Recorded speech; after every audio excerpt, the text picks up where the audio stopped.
Greetings YouTube, Skill Incarnate bringing you all the latest indie gaming goodness. I'm back with another look at a AAA game this time. This is a Castlevania Advance Collection series on Steam. It contains all of the Gameboy Advance Castlevania games. Now I must confess the Castlevania games came a little bit before my time. I never got a chance to play the originals, but I did play the more recent Castlevania games on the Xbox 360, and I also watched the excellent series on Netflix, which is a fantastic way to introduce people who aren't used to the Castlevania lore, and I really wanted to check these games out, so we have Konami reaching out and giving me a copy of the Advance Collection. I really like Metroidvania games, and it's pretty safe to say that this kind of started the craze, so it's going to be interesting to go back and check these games out. We're going to have a look at each of the games in the collection, and I'm going to let you know which one I liked the most. Let's have a look at Castlevania Advance. And for the first game in the lineup, we have Castlevania Circle of the Moon, released in 2001. Now this game is your traditional Castlevania game. You have the iconic whip, you can jump, the just standard Castlevania enemies, but there are a couple of improvements that will become a staple of later games.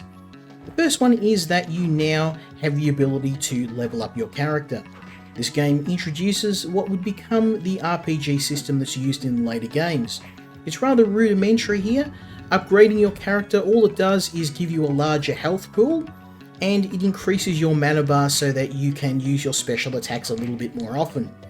But it's a nice addition to the game, and it does make it more accessible for players who are less experienced at Metroidvanias.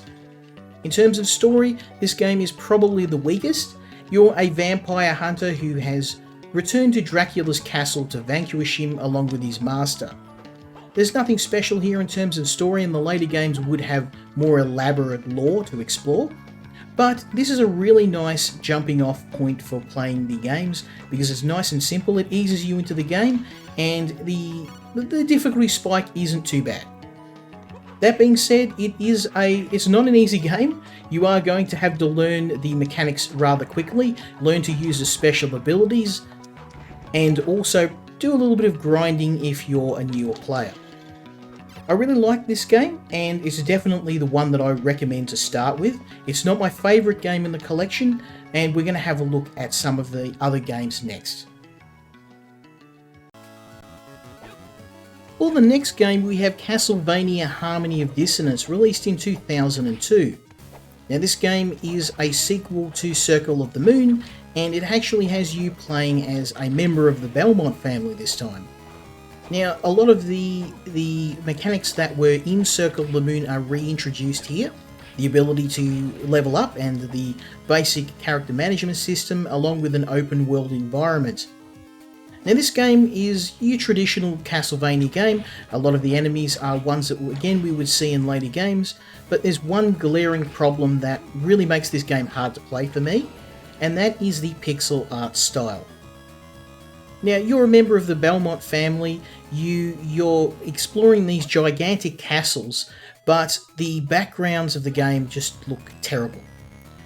There's no easy way to say it. I think it's either a bad port, or the pixel artist just had the day off. I'm leaning towards it being a bad port, but everything looks either really blurry or horribly muted. The colour choices seem really off, and the biggest problem is the way that the main character is animated.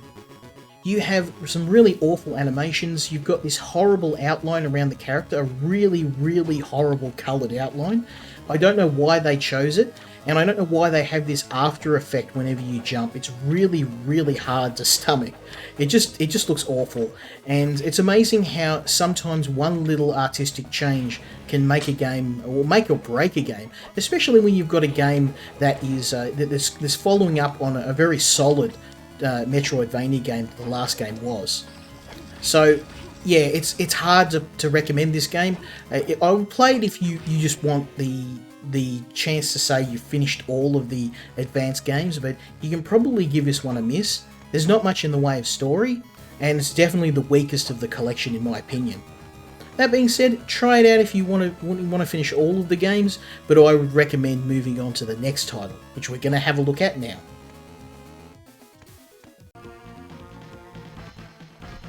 For the next game in the collection, we have my favourite one. This is Castlevania Aria of Sorrow. This was released in 2003, and it has you as the reincarnation of Dracula. You're in Dracula's castle trying to understand the truth of your origins, and you will fight your way through a number of environments. This is probably the nicest rendition of Dracula's castle in all of the Advance series. You have crumbling old ballrooms, giant towers complete with bells that you can jump on. You have dungeons, you have giant lava lakes. This game has it all, and it's definitely one of the most visually spectacular of the lot. Unfortunately, they did stick with the horrible outline around the character, and this is something they would do for future games, and unfortunately this is something that is a little bit of an eyesore for me. It's a sticking point. But apart from that little detail, this is one of the best games. There are a ton of different weapons that you can unlock.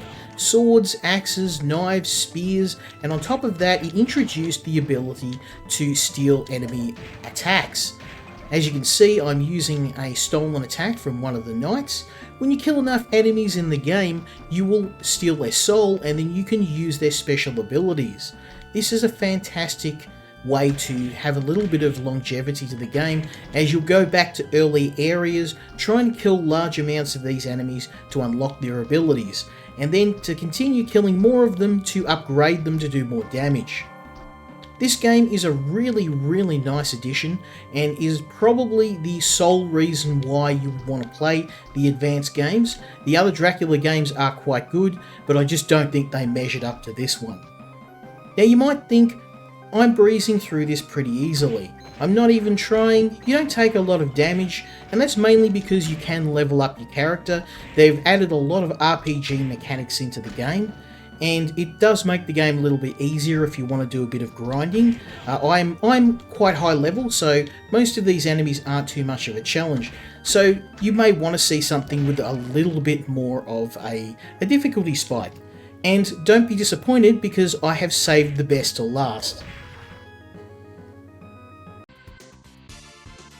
Now, when I said I saved the best till last, I saved the hardest game till last. This is Castlevania Dracula X, released in 1995 for several consoles including the Super Nintendo. Now, this game is legendarily hard.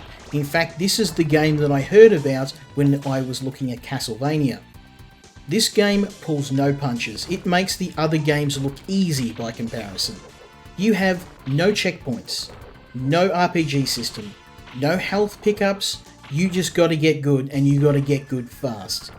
You'll be replaying levels a lot in this game, and this is one of the games where you want to use the emulation settings.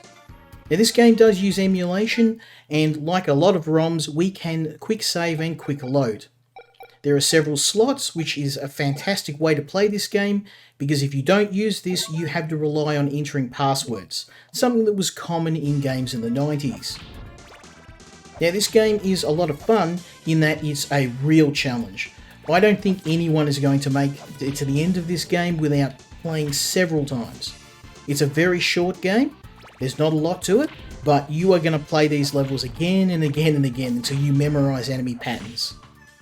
I do like the challenge, but it's really hard to play this when you get used to some of the creature comforts that you see in the later Castlevania games. I do like it because I am a fan of Dark Souls-like games, but this is definitely one you probably want to save for last, because it's probably going to be the one where you throw your controller through a TV screen. Now, I probably should mention a couple of other features of the game. There are things like being able to take screenshots on the go. There are abilities to change the soundtrack, like a jukebox-like option. There's a lot of improvements to this, and it's definitely my favourite way to enjoy these ROMs, rather than using emulators, which was pretty much the only way people could enjoy games like this previously. So I do like that change. and I do like the ability to go back and play these games, and certainly I wish that we could play some of the other Konami games in emulated form. Now, this series is a really inexpensive way to play these games. You can get the whole series for about $30, and you get 4 games at once. It depends how much you like these games, because I realise that you can play these games emulated for free, but the improvements to the game I think is worth it, at least for me. There's a lot of nostalgia for this game. One of the reasons why I really wanted to play it was my dad used to enjoy these games, and I just never got a chance to play them. So I'm really hoping to finish all of these games for bragging rights, but as you can see, these games are brutally hard. So, would I recommend this? Absolutely. It's a really inexpensive way to play some classics. I would probably, if you're really into these games, maybe wait until Konami releases a package with more of the games. But I mean, for 4 Castlevania games for $30, that's not too bad a price to ask. But again, it relies heavily on nostalgia. If you played these games, or if you remember them from being young, they're the sort of people that are going to really enjoy this. I really enjoyed playing it, and I hope that you guys will give it a try as well. If you have, let me know if you've finished the game. Have you finished all the Castlevania games? Have you got any tips for me? I'm certainly interested in anything that's going to help me beat this brutally hard game. So hopefully you enjoyed this. Leave me a like, leave me a subscribe if you're feeling generous, and join me next time when we look at some more indie games. A special thank you to Konami, who gave me the copy of the game to try, and hopefully I will be able to bring more of their titles to you in future. Until next time, Skill Incarnate, out.